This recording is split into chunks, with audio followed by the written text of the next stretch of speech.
security meeting n'abantu n'abasitulira nga ekigenda mu maaso buli kimu kyawedde because by the time wa security wajjira mu meeting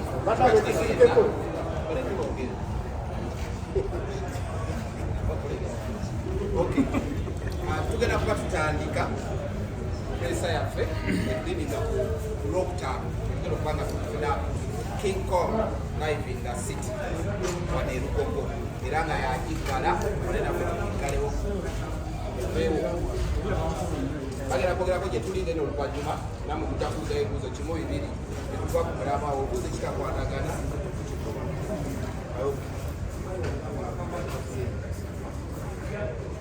okay nena kutandika ne ba sponsors nabo bajja kwogerako oluvannyuma tujja kwogerako ne Fik then tujja sembyayo aba security bo bennyini nga batubriefinga mu kiki ekiteekeddwa okukolebwa kiki ebitateekeddwa kukolebwa nga nsonga ki zetituteekeddwa okukolera tujja kutandika n'omukulu Yes, Manya Roger Otis.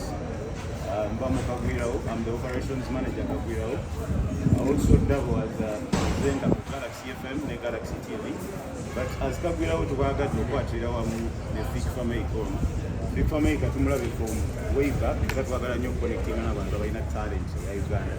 You know Galaxy FM and Galaxy TV, whatever Kagwirao has a sister company.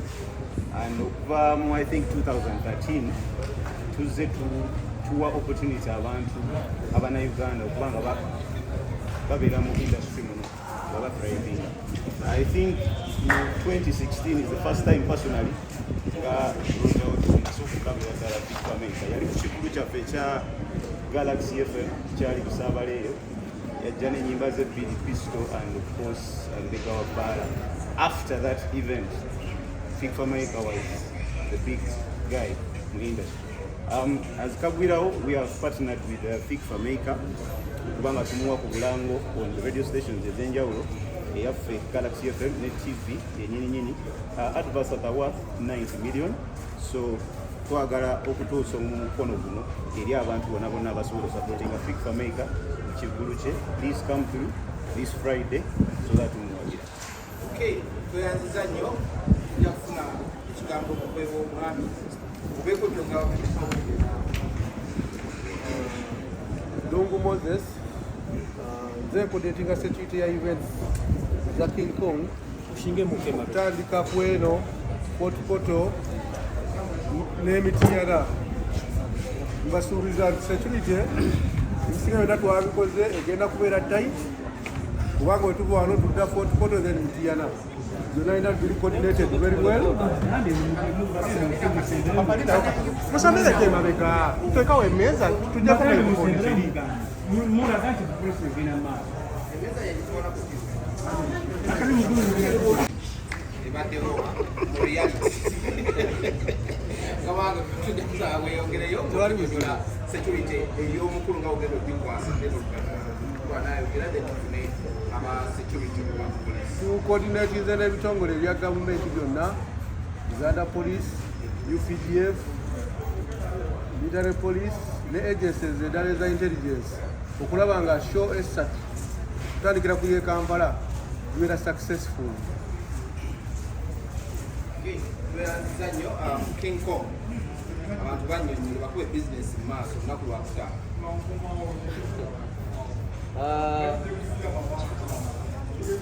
Amanya ne dogo to Fik Fameica fresh by King Kong. Ranga tuli wano ku press conference ya security. Abasajja bonna ndowooza mubalaba. It's happening this Friday, Lugogo Cricket Oval. Njagala okubategeeza nti security egenda kubeera tight. Tewagenda kubeerawo kakuubagano konna, tewagenda kubeerawo bigwa bitalaze, ekimu kigenda kubeera mu ekimu kigenda kubeera mulaala, ekimu kigenda kubeera mu ntegeka. So mbayita mujje mu bungi ku Lwokutaano Lugogo Cricket Oval. Jangu nga toyaligira kintu kyonna kyonna kikwatagana na security. Tugenda kujja n'ebintu byonga bozze nabyo nabyo eri agenda kukwatako kubanga security tukwasaganyiza ensonga enkulu lwaki tuli wano leero. so mbayita mujje mubungi abajuzi bange mwenna mujje tukikube mujje tukifa bakule nga temuli kweraliikirira mbu ate security ate nga waliwo okutya kwonna kwonna tewali kutya before nga tunagenda wa security then n'omutegesi that's a KT ali wamu ne unique balina obubaka bwabwe bagatuseka okubawa KT events kisse obubaka kubanga twasanyuka nnyo KT events okuyingira mu show ya King Kong kubanga KT events zaayo zeekola zibeera security wise ziri standard abantu bajja bulungi ate baddeyo bulungi therefore it makes KT events nti okutegeka kwayo kwa mutindo nnyo era musuubire ekintu ekirungi abantu bajje bakyakale baddeyo mu mirembe tuline ne shows endala ne Fort Poto n'emitya nakyo kijja okubeera buli ku kivulu kyo tutalabako poliisi ku press conference esembayo oba oli otanka ogamba kinaabayo tekiibeeyo kuba yeyina ekigambo ekisembayo omukulu Luke Owesigire yeesitudde n'ajja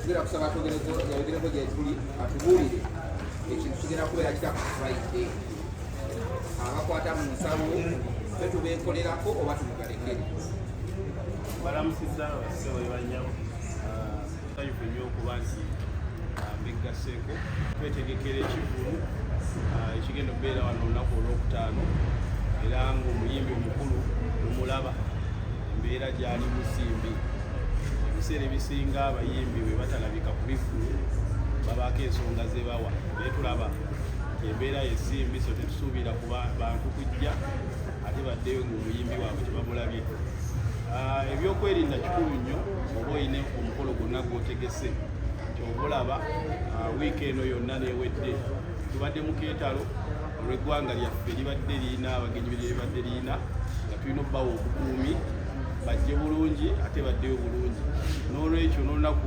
olwokutaano tuli beetegefu okuwa abantu bonna abagenda okwenyigira mu kivulu kino bajje bulungi era baddeyo bulungi tujja bba ne traffic plan ejyokuba nti eyanjulwa oluvannyuma lw'enteekateeka ezigenda okugenda mu maaso ez'olukiiko lwa security oluvannyuma lwa press conference eno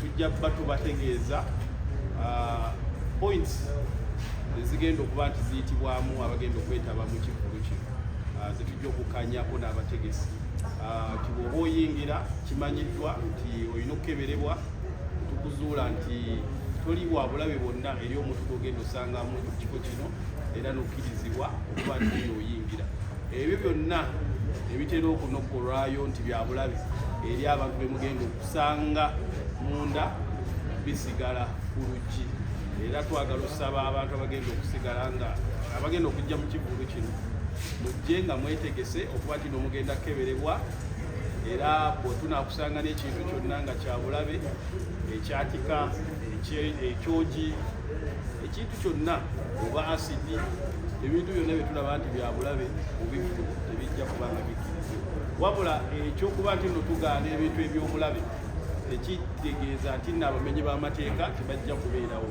era mu ekyo tulibetegefu okukwatagana ngaffe ab'ebyokwerinda tujja kuba tuli ne bannaffe okuva mu magye UPDF tujja kuba tuli ne bannaffe okuva mu military police tujja kuba tuli ne bannaffe okuva mu poliisi ya counter terrorism nga tuli kubwerinde eri ekikolwa kyonna ekiyinza okuba ekyobutujju tujja kuba tuli ne bannaffe okuva mu bitongole ebya intelligence era nga bo bajja bbeera mu ngoye eza bulijjo nga balawuna munda n'ebweru nga kwotadde n'okukwatagana n'ab'ebyokwerinda abi private kyetuyita private security ebiseera ebisinga mu bifulu nga bino bakozesa babawusa era nga kampuni ezikozesebwa tutera oziveetinga ne tusalawo nti no tugenda kukozesa kampuni bweti kubeera bwe tuba tetuziveetinze babawusa bennyini bayinza okuvaamu ekibi ate ne bafuuka ab'obulabe eri abantu balina okuba nti bakola kino bakola bwe balina okukuuma. So tuli beetegefu okutwaliza awamu okulaba nti nno ebisenge bino byonna bikuumibwa nga tewali muwaatwa gwa mulabe mwaganya kuyingira n'oyo atasasudde okuyingira mu kivulu kino. So tubasaba mujje nga mwetegese okubaako diversion zemulaba mu nkola eya trafiki oba mulina okupaakinga tujja bba tubategeezaawo n'okubategeeza nti mulina paakinga ku makubo oba ku makubo emmotoka yo tebeera na security. Ojjeko okuba nti terina security ate eitera oleetawo ki jaamu. So wajja beerawo gazetted parkings, tubasaba muzigoberere traffic ejja bba ebalagirira wawe mulina okuba nga mupaakinga. Ate abayimbi abagenda okujjowagirako munnaabo ono tubasaba mukuube empisa. Waliwo eŋŋombo era zino ennaku gye bayita eggaali tulaba zino ennaku malwanira ne ku masiteegi nga bwe twalaba mu bibiri buli. So ebintu ng'ebyo tubasaba mubireke eyo mujje nga muzze kusanyukirako munnammwe saate kwonoona mukolo gwe olw'okuba mulina obukuubagano mu byoziki n'ebintu ebirala. So tuli beetegefu. Arrest van zigenda bbanga weeziri, poliisi teri wala nnyo. Emmotoka enaasangibwa ng'epaakinze bubi ejja peggibwamu ng'etwalibwa ku Jinja Road poliisi era okujinjayo ejja paakinga situsasula. Amakubo we munaayita Kololo, Jinja Road gonna ge mugenda okukozesa gagenda bbeera mu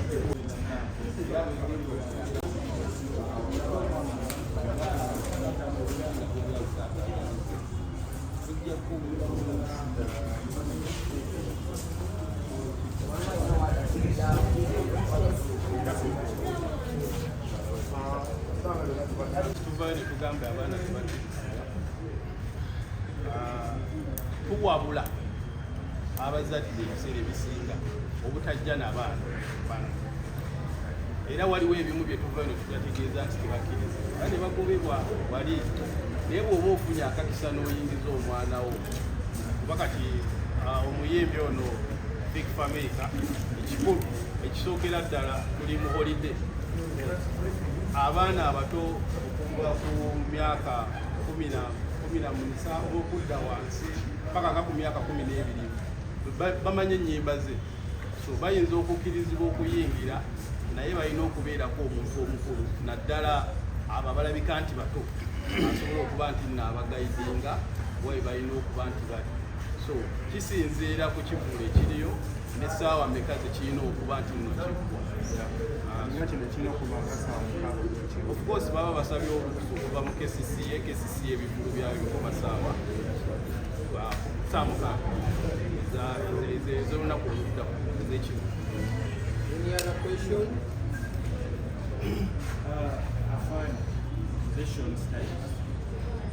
Okusinza ku poliisi muveyiganya attention detail lekomega ku gaali muyinzakamunda poliisi Awolayo n'ekibuuzo ekirala kuba olumiriza endala ekugenda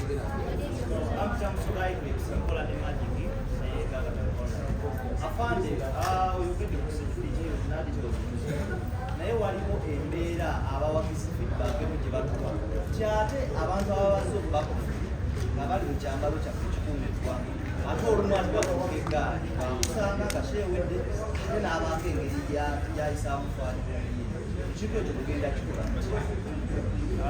complaints ezo tuziwulira nga bw'oziwulira naawe naye tezitera kujja mu butongole.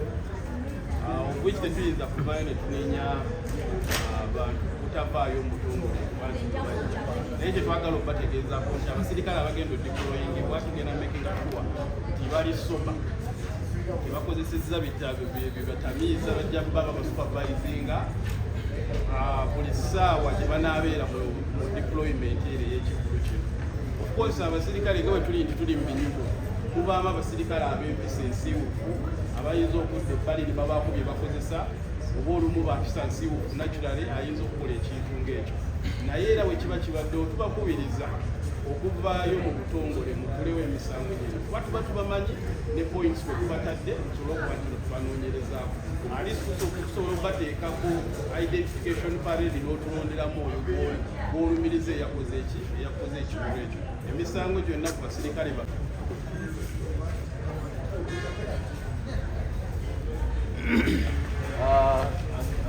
natandise okugatako akagambo sijja koowa kubanga mbayise sijja koowa kuyita bawagizi bange sijja koowa kubajjukiza ennaku z'omwezi 26 January olwokutaano luno okwosa enkya actually ffenna tugenda kubeera Lugogo so mbalize mujje mu bungi mujje mu bungi tujuze Lugogo cricket oval mujje tukole history kino kyekivulo kigenda okusembayo okubeera e Lugogo so mbasaba mujje mu bungi kisigale mu record nti ekivulo ekyo kyali successful tickets ziri out essaawa ya leero osobola okufuna tiketi yo ku Jude Color Solution osobola okufuna tiketi yo ku Capital Center Nabugabo oba okugifuna ku Patriotic